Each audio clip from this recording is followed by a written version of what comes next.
말씀을 드리고자 합니다. 제가 몇 가지 질문들을 담았는데 왼쪽에 이제 그래프들을 쭉 보시면 평균적으로 봤을 때 호주와 네덜란드와 일본 등 한국 4개 국가를 비교해 봤을 때 한국이 확실히 좀 떨어지는 부분이 보여요. 특히 조금 유럽 국가는 이제 외국의 경우 이제 일본은 우리나라보다 육아 생활의 기능이 훨씬 더 떨어졌지만 한국은 상대적으로 육아 생활의 기능, 즉 워라밸이라고 하죠. 이런 부분들이 상당히 좀 모자란 편이고요. 건강적인 측면들도 상대적으로 좀 부족한 편입니다. 근데 제가 주목한 부분은 공동체 부분에 대한 점수가 다른 나라들에 비해서 훨씬 더 떨어져요. 참 놀라스럽다. 근데 사실은 우리가 이제 사회 공동체적인 부분들이 향약, 두뇌, 상부상조 지는 대한민국가 지고 있는 장점 중에 하나인데 최근에 이제 여러 가지 현대사 사회가 발전한 가운데 이런 부분이 부족하지 않을까. 우리 여성들의 삶은 또 어때야 될까? 한번 좀 생각해 보겠습니다. 자, 그래서 한국인들의 행복 자아상들을 보니까 삶의 흥미를 잃었던 그 40대 남성이 한국인 평균보다 조금 더 낮게 표시가 되고 있고요. 대신에 여성들은 긍정적 정서를 표현한 부분들이 전체 한국인보다 훨씬 더 높습니다. 그만큼 여성들의 공감 능력이 훨씬 더 뛰어나다는 걸 알 수 있죠. 그 밑에 저기 표를 보시면 한국인의 행복 지수가 60이 정도 비슷한 나라들 보면 페루, 터키, 나오고 브라질 등등이 나와 있는데 비교를 한번 보시고요. 재밌는 거는 밑에 있다. 행복한 시간은 언제 오는지를 보니까 우리가 저기 파란색으로 된 길이 주부이고요. 그 다음에 빨간색으로 된 길이 직장인인데 12시부터 7시, 즉 낮 시간 동안이죠. 낮 시간 동안에 주부의 행복 시간이 최고로 높고 저녁 시간이 떨어집니다. 반면에 직장인은 근무하고 있는 낮 시간에 떨어지는데 이제 저녁 되면 올라가죠. 이런 어떤 것들이 주말도 이렇게 상대적으로 좀 비슷한 어떤 패턴들을 보이고 있는 걸 참고로 우리가 볼 수 있습니다. 그래서 이런 여성 행복들은 언제 주로 행복한가 한번 좀 생각해 보게 되는 그런 결과이고요. 전체적으로 경제적인 어떤 수준은 우리가 상대적으로 최근에 높아지고 있지만 여전히 행복권은 OECD 평균보다는 조금 모자라진 않을까 생각해 보게 되는 점이 있습니다. 자, 왜 그런가 생각해 보면 대한민국은 여전히 체면 문화가 많은 것 같아요. 남들에게 보여주기. 그래서 왜 차도 이왕이면 좀 더 큰 차를 타야 되고 아파트도 조금 더 큰 평수로 옮겨야 되고 이런 어떤 것들이 우리의 체면을 가져가고 있는 것들이 개개인의 행복을 어쩌면 붙잡고 있는 요소가 아닌가 이런 생각이 듭니다. 그래서 누구와 함께 있을 때 가장 행복한가라고 봤더니 자, 대학원생 직장인 주부 머리머리 쪽에 있었을 때 주부의 경우에는 가장 높은 순위가 친구 선호를 합니다. 즉 여기는 이웃들도 포함될 것 같아요. 그 실적 불상으로 가장 많고요. 혼자 있을 때도 생각보다 많습니다. 8.33. 그래서 우리가 행복하려 하려면 가장 중요한 건 내가 좋아하는 사람들과 자주 만나야 되는 것이고요. 또 그 좋아하는 사람들과 함께 같이 밥을 먹거나 차를 한잔 마실 때 가장 행복한 시간을 오래 지속할 수 있는데 우리 여성분들이 행복한 시간을 가지기 위해서는 내 주변에 좋은 사람들을 많이 만드는 관계 중심에서 필요할 것 같습니다. 다음 제가 좋아하는 말입니다. 지지자, 불려, 보지자. 보지자, 불려, 남지자. 무슨 말이냐면요. 아는 자, 좋아하는 자만 못하고 좋아하는 자, 즐기는 자만 못하다. 그래서 우리가 결국 행복하려면 그냥 단순히 아는 것만으로 부족하다는 것입니다. 몸에 나오는 기술인데요. 좋아하는 걸 넘어서 즐길 수 있는 삶. 그러니까 진정으로 나 자신에게 친절을 베풀 수 있는 것들이 무엇이고 내가 진짜로 즐거워하는 일들 또 그런 유쾌한 삶을 살 수 있도록 같이 노력할 필요가 있습니다. 최근에 이제 이적 씨가 노래를 그때는 알지 못했죠. 이렇게 시작하는 그런 노래들도 나오듯이 우리가 무엇을 누리는지 정말 잘 모르고 살았어요. 근데 코로나가 우리의 일상을 참 많이 바꿔놓은 것 같습니다. 그래서 코로나가 바꿔놓은 일상에서 다음 눌러주십니다. 키워드 어떤 겁니까? 다음 눌러주시죠. 전염병은 공간을 바꾸고 또 눌러주세요. 공간이 또 눌러주시고 사회를 바꾸고 제가 한 말이 아니고요. 요즘 건축학자로서 참 유명한 윤현준 교수님이라고 홍대 교수님이 최근에 쓴 공간의 미래라는 책에서 제가 나온 말인데요. 무슨 말이냐면 공간이 바뀜으로써 우리의 관계가 바뀌게 되고 이 관계가 바뀌는 어떤 것들이 사회 전체를 바꾼다. 그래서 코로나 우리 사람 참 많이 바꿨다 생각합니다. 자, 그래서 저 앞으로 어떻게 살겠습니까? 또 올려주세요. 애니메이션이 들어가 있어서 조금씩 차이가 있습니다. 그래서 올려주세요. 그래서 여기 무댄스란 말이 있는데 무댄스란 말은 뭐냐면 유의의 인간, 잘 놀 수 있는 인간 이런 말들을 호이징가라고 하는 유명한 철학자가 한 말인데요. 그 말처럼 이제 혼자 즐길 수 있는 시간을 잘 즐길 줄 알아야 행복할 수 있습니다. 즉 집에서 내가 어떻게 보낼 것인가 이게 아주 중요하거든요. 그래서 우리가 호모 사피엔스는 쓰기지만 우리가 호모 심비우스는 우리가 공생의 인간이라고 얘기했지 이제는 코로나 시대에 집에서 혼자 있을 때도 잘 볼 수 있는 그런 것이 필요합니다. 그래서 우리가 먼저 사람들과의 사회적 관계를 잘 만들기 위해서는 먼저 나 자신이 혼자 있는 시간을 자체를 하는 한다 이렇게 말씀드렸습니다. 자 이제 생각도 이제 많이 바뀌었죠. 코로나가 바꿔놓은 여러 가지 우리의 어떤 그 생각이나 사고의 변화들은 이러합니다. 집이라는 것들은 보통 뭐라고 생각했죠? 보통 우리가 잠을 자고 아침 일찍 학교나 직장으로 가야 되는 그런 공간이었는데 이제는 집이 오히려 일상생활의 전부를 차지하는 그런 시대가 되었고요. 그 다음에 이제 직업에 대한 개념들도 많이 바뀌었습니다. 과거에 우리가 전통적으로 생각하던 그런 직업에 대한 세계관은 이제 비대면으로 전환하게 되고 재택근무를 해야 되고 순환근무를 해야 되고 여러 가지 형태로 많이 바뀌게 돼요. 그래서 최근에 이제 온라인 그 업계에 종사하는 분들은 상당히 이제 소득이 높아지는 반면에 정말로 진짜 오프라인에서 이렇게 정말 이렇게 얘기하던 사람을 직접 대면해서 하던 그런 어떤 직업들은 상당히 좀 고전을 요청합니다. 특히 자영업들 같은 경우에는 얼마나 타격이 큽니까? 이런 부분들을 생각해 보고요. 여기 학교가 무엇인가 되어 있는데 제가 코로나를 겪으면서 느꼈던 가장 중요한 점은 학교란 무엇인가? 학교는 원래 교육기관이라고만 알고 있었어요. 근데 최근에 보니까 이제 교육뿐만 아니라 돌봄의 기능도 제공하는 곳이구나. 새롭게 개발을 좀 있습니다. 왜냐하면 일단 애들이 학교를 안 가지 않습니다. 비대면 수업을 해요. 그래서 집에 있는 동안 방치되어지는 아이들이 많고 그로 인해서 아동학대가 가능성이 높아지는 이런 위험성.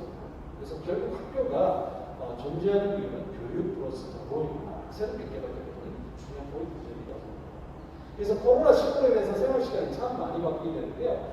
미디어 이용 시간은 19년도에서 1년 사이에 1시간 40분에서 2시간 4분 정도 18분 늘었고요. 온라인 모바일 게임도 10분 전체적으로 평균적으로 늘고 수면 시간도 늘고 가사 노동 시간은 또 듭니다.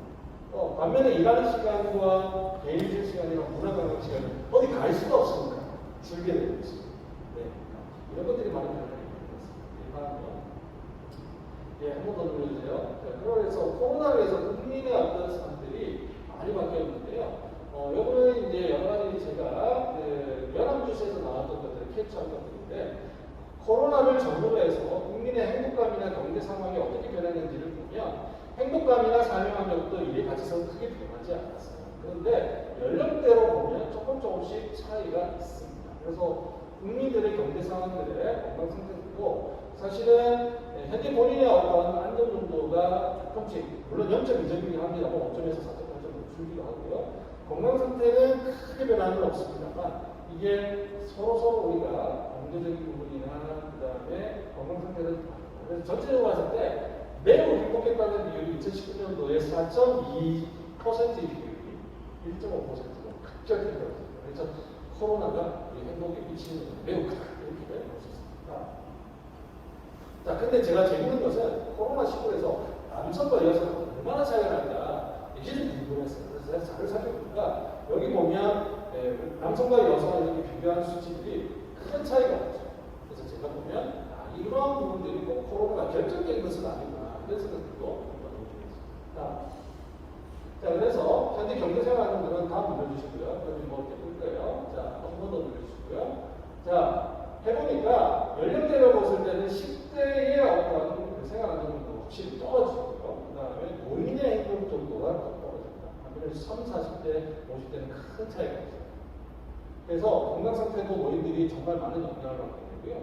그래서 행복감도 사실 많이 줄어들는 이런 부분이 있습니다. 그래서 건강 상태도 조금 영향을 받고 있는 거겠죠. 다음 슬라이드 가볼까요?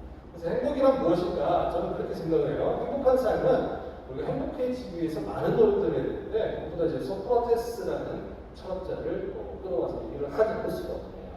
진정한 행복은 소크라테스는 그렇게 얘기했으니까 자기 성찰을 잘하고 이성적 사회를 잘 합니다. 그래서 이를 소크라테스의 제자였던 플라톤은 좀 더 이걸 구체화할 수 있어요. 그럼 어떻게 행복할 수 있을까? 첫 번째, 조금 부족한 재산이다. 그 다음에 다른 사람을 칭찬하기에 부족한 경우. 그러니까 너무 잘생기다는 거죠. 그 다음에 자신이 자만하는 것에서 절반만 알아주고 모든 사람들이 나를 다 알아줄 필요 없다는 거죠. 그래서 절반만 알아줘도 만족할 줄 알아요. 그 다음 남과 힘을 겨루어서 그 사람을 이기고도 약간 질적이지. 그러니까 체력도 너무 왕성하면 무리를 하게 돼요. 그러다 보면 사고가 날 수 있기 때문에 적정한 체력. 그 다음에 연설을 듣고도 절반 정도만 성격을 주는 말씀없이.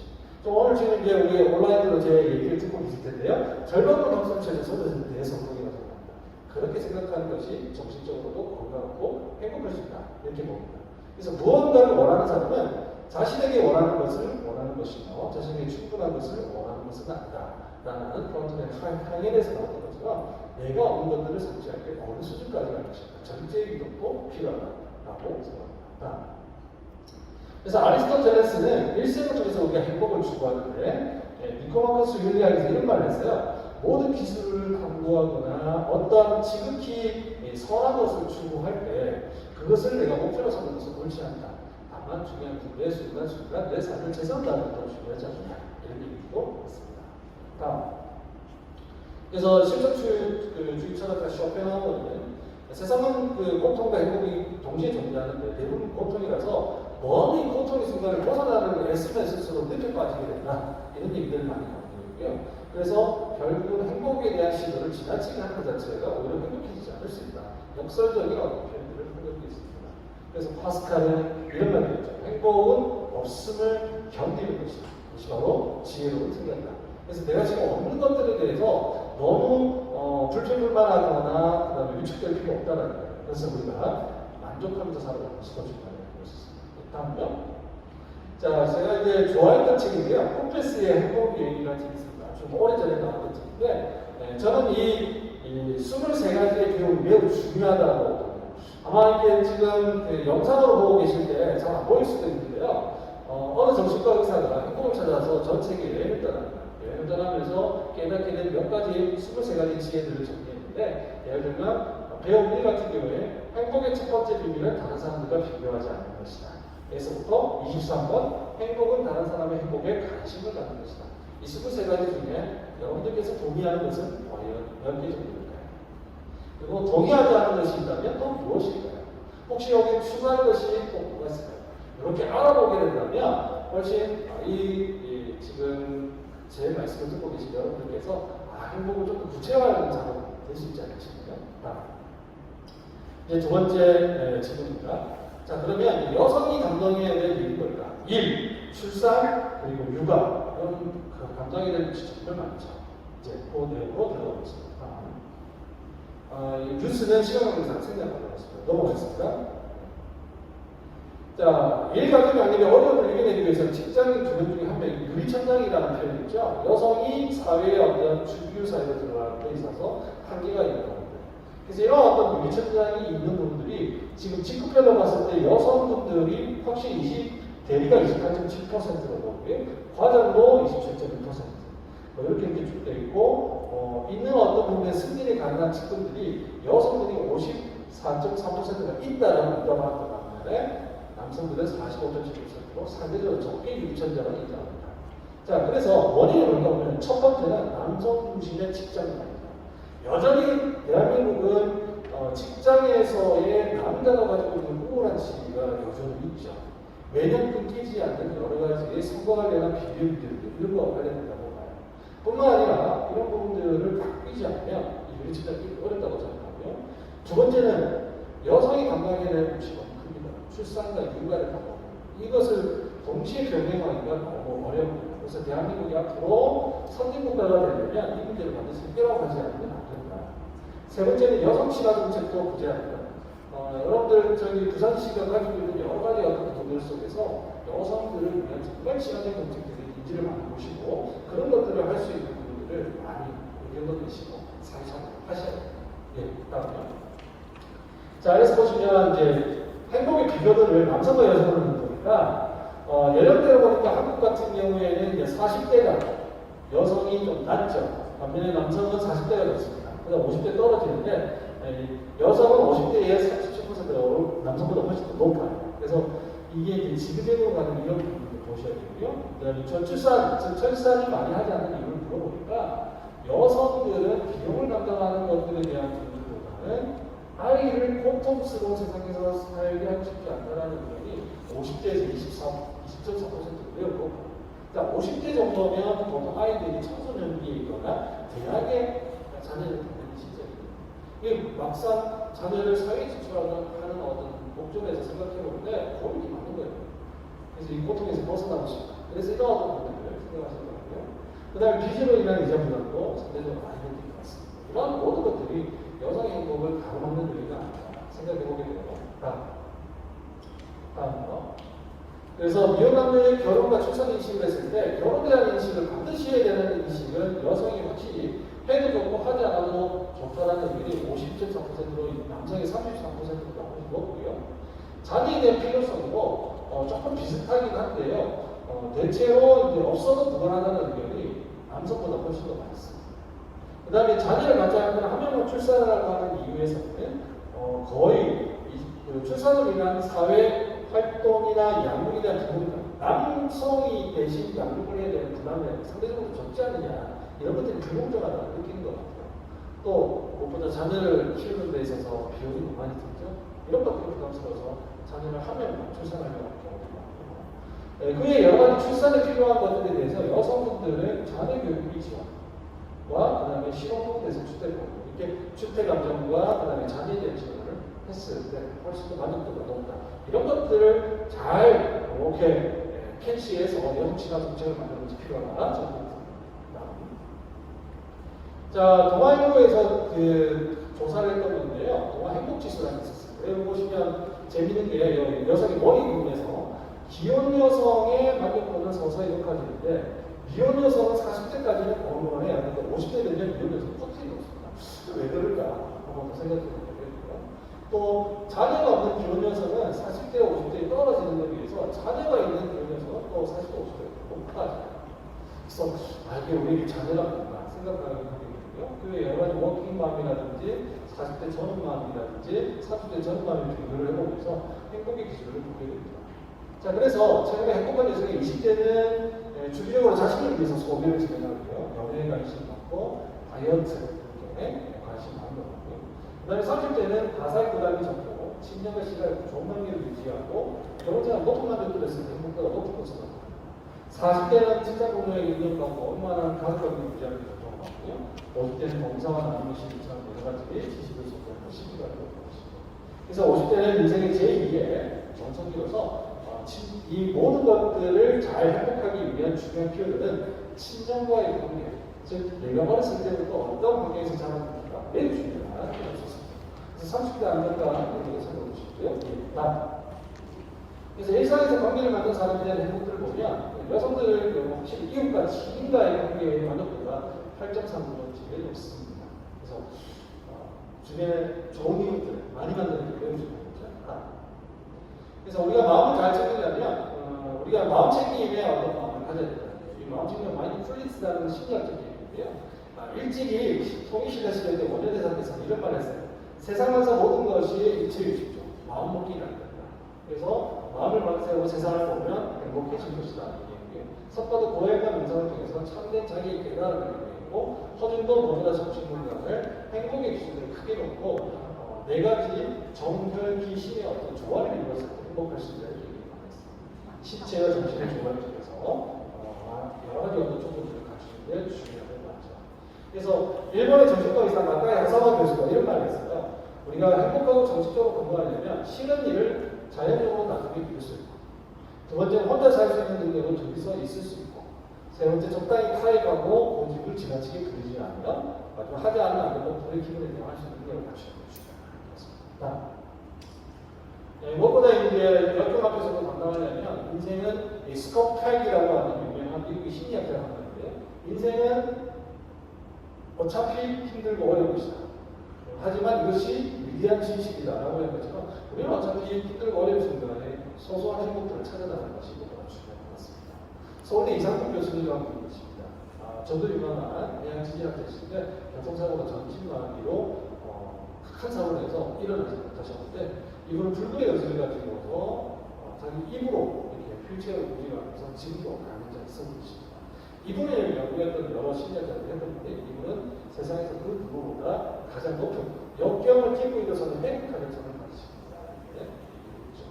그리고 20대 수녀들의 자서전들도 참고로 보시면 긍정적인 표현을 하셨던 분들이 더 오래 살아요.